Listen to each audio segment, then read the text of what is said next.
Today I'm going to talk about feminism. Funny enough, over the last few years, feminism has taken such central stage in political debates, and it hasn't been talked about for a while, obviously, because we're all rather obsessed with, rightly so, the current pandemic and larger political questions, whether it be about Brexit or the economy. And so the issue of feminism has sort of taken a backseat, and I want to look at the reasons why I think the future of feminism is something that we do need to talk about. And I think more importantly, the future of women's freedom is something that I care a great deal about. I think that right from the off, I'm going to come out and say that for me, the future of feminism has to be a no future. There can't be a future for contemporary feminism as it currently stands. It can't carry on with the kind of politics that's been running, especially for the last 10 years, whether it be from feminist campaigns like the #MeToo movement,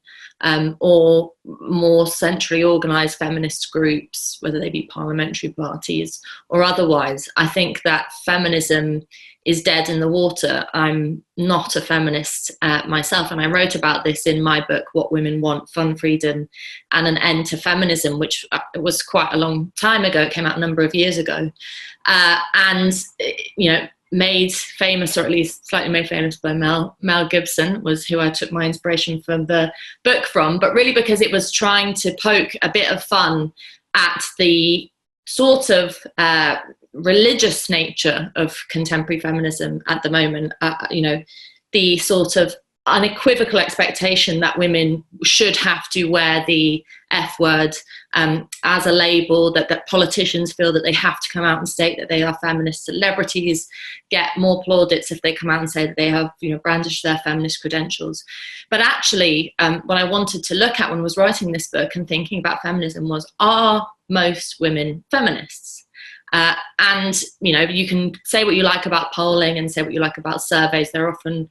wrong, but have been interesting numbers and data brought out about the fact that very few women actually label themselves feminists. In the UK anyway, it's somewhere between the 7 and 9% mark, and that's coming from surveys done by the Fawcett Society, which itself is a feminist organisation. So stop your average woman on the street and ask her what her political identification is, and it's very unlikely that she'll say feminist. That, I think, is a problem. I think that contemporary feminism, as it stands, is more likely to serve the interests of a very small section of society, middle-class women, professionals, professional feminists, I like to call them, people for whom wearing that F badge, that F word, gets them up, allows them to socially climb, allows them with a wink and a nudge to be accepted in the right kind of circles. But for the majority of women, it does very little other than, become something that is on a pink glittery pencil case you might buy your daughter in Primark, or something that their favourite celebrity might say before they start their show. And I think that part of the problem of this is that feminism has centrally become about fear, a politics of fear.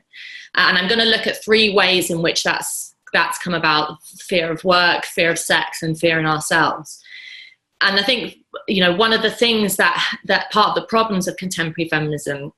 is that while it seeks to portray itself as being about preventing fear for women, so we do have a lot of discussion around what we can do to make women more empowered, what language we can use in the workplace or elsewhere to make women stronger, to protect us against negative or sexist stereotypes. And underpinning a lot of the conversation around what feminists seem to think women need is around a politics of fear. So we're told that the world outside our 4 walls is racked with fearful things, whether it be sexist bosses, sexist partners, sexist family members, the sexist man waiting outside the corner shop, and also within our own homes, that we are sort of brought up shrouded in fear, worried about our body image, worried about our sense of self, worried about whether or not we'll fit in, worried about whether or not we'll fit in with our male partners and relationships. And all of that, I think there's a huge amount of fear going on in the politics of feminism, ironically, at a time in which the world is a far less fearful place for women. Even in the last 30 years, the kind of changes that women themselves have made through political campaigns and fights for freedom has meant that really, for women living in the West, certainly in the UK, there is very little to fear. And so I want to kind of look at why, given the situation we're in, that women have sort of actually never had it so good, that we are expected to be afraid of everything. So I want to first take a look at the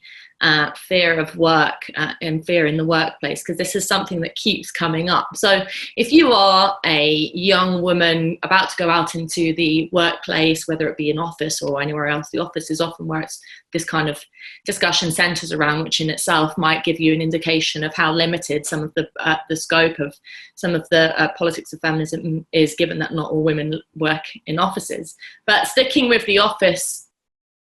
sort of example, the first thing that you're told, if you pay any attention to what your life might be like when you go out into work, is this question of the pay gap. You're told that as a woman you are categorically not going to earn as much as men, that the odds are stacked against you, and that essentially don't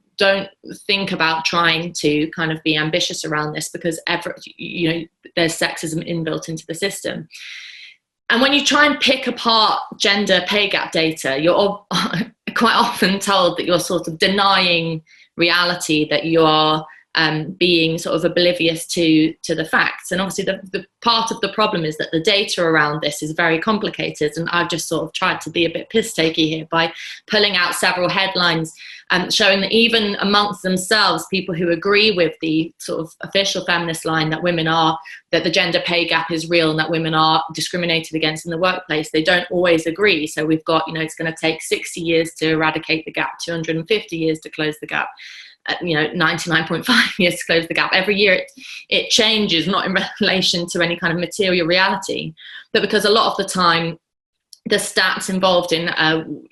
how you assess women's place in payrolls and how you assess the way women are paid in comparison to their male counterparts is always based on averages. And Joanna Williams does a great deal of work on this. She's a writer and commentator, pointing out the fact that actually the things that don't get talked about is the fact that women in their 20s and 30s are often out earning men, that more are going to university, and that we're doing really quite well. The difficult part, and the way in which women do suffer when it comes to pay, is when they begin to reach a period when they want to have children. That's when pay differences come in terms of women not being offered the same kind of full-time work, or not being offered the same kind of salary after they have children. But the idea that simply being a woman and entering the workplace and at the same day as a man and you being discriminated against, there isn't the data to show that. Not least it's illegal, but there just is not the data to show that. So the question is, why is this something that we're constantly told we should be frightened of? And then obviously the other massive thing that's sort of given women the need to be fearful in the workplace is this discussion around #MeToo, which I'll come to a bit when I'm talking about sex. But the idea of the office around the water cooler, if they even exist anymore, around the workbench, that you should be always on your guard for sexist remarks from bosses, for sexist remarks from colleagues, that women need to have policies instituted, zero tolerance policies put in place in their workplaces to prevent them from having to deal with any kind of negative behaviour from men. And again, this is a kind of a completely out of touch picture of the fact that actually most women might in some cases have to deal with negative behaviour in the office from men and women and from all different kinds of hardships. But the idea that you would need a patronising policy to prevent any kind of flirtatious behaviour, or some of the things that hit the headlines over the last few years in relation to #MeToo, is stopping drinking at work Christmas parties in case people take advantage of drunk women. because drunk women don't ever want to have any fun at the Christmas party, or that you need to have special policies instituted like chaperones, where if a woman is having an interview with a man, they shouldn't be left alone, she should be given a chaperone. And it's these kinds of extremely patronizing, actually in some cases rather sexist, protective policies feed into this idea that the workplace is somewhere that women should really be fearful of and should always be on their guard of. What I'm going to come to later is, talking about the fact of why that is so negative. Because if you are going into, there's no one who ever went into a meeting about increasing their pay or getting a better role frightful that their boss is going to touch them, on the knee under the table, ever got anything out of that. So constantly filling women with fear about these kind of interactions is only going to limit their ability to act as individual agents and as sort of quote unquote strong, empowered women. To continue watching this video, click the link in the top left or in the description below. Or visit iai.tv for more debates and talks from the world's leading thinkers on today's biggest ideas.